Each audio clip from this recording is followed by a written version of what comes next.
Alors ça, c'est un très très joli sujet. Cette question de la gestuelle. Pourquoi la gestuelle de la mécanique? De la gestuelle de quoi et de qui?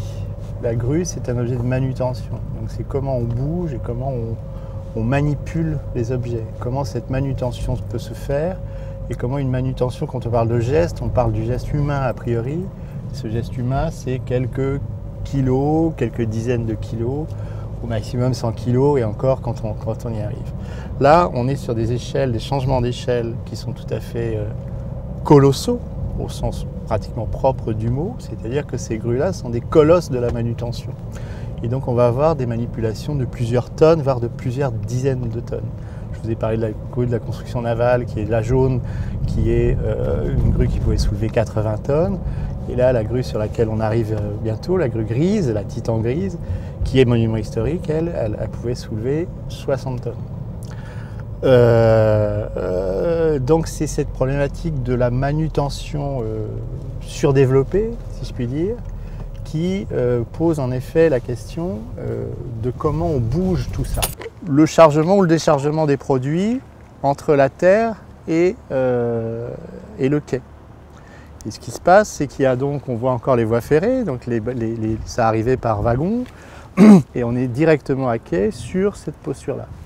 Et la posture de cette grue, je parle bien de posture de cette grue, c'est une posture intellectuelle, c'est une posture commerciale. Mais pourquoi je dis intellectuelle? C'est parce que la Chambre, elle a décidé que cette grue était à cet endroit-là, non seulement pour des raisons techniques, mais aussi pour des raisons, je vais dire, politico-économiques, de dire, vous voyez combien à Nantes on est capable de faire des poids pareils. Et pourquoi je parle? Donc ça, c'est une posture, un positionnement commercial, économique et voire politique. Mais c'est aussi une posture d'apparence. Si on voit bien comment elle est, la grue, on voit qu'elle est un peu décalée. C'est-à-dire que le portique, il n'est pas symétrique. Et donc il y a une espèce de geste décalé comme ça. Et quand le geste se fait de soulèvement des charges, soit pour le descendre sur le bateau, soit plutôt plus régulièrement pour charger le bateau et pour décharger le bateau et pour l'amener à quai, on a donc un geste qui se produit avec tout un ensemble de directions. C'est-à-dire que quand on manipule un objet, on est en 3 dimensions. Et ces 3 dimensions, c'est la possibilité d'aller de ce point-là à ce point-là en bougeant les choses. On va faire ça à la main.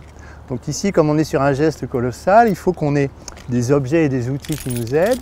Et donc on va avoir plusieurs directions qui vont nous amener dans l'espace. La première direction d'une grue, c'est sa mobilité.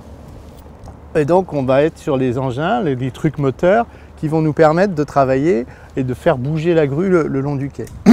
Mais à la limite, on peut imaginer qu'il y ait des grues qui soient fixes. Pourquoi? Parce que l'essentiel de la grue, c'est ce qui se passe tout autour. Il faut pouvoir tourner, avancer et soulever. Donc tourner, c'est la giration.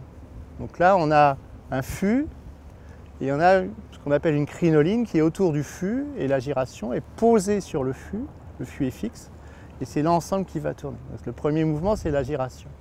Ensuite, on a ce qu'on appelle la translation ou la direction, au choix. La translation, on va dire, qui correspondent en fait là où est le gros croc. Là, on a une espèce de petit pont qui court le long de la flèche et qui va permettre de soulever à mi-course 60 tonnes et à fin de course 30 tonnes, puisqu'on est sur une partie très longue de 40 mètres. Et puis évidemment il y a le levage qui est le mouvement vertical qui permet de soulever les charges du bateau au quai.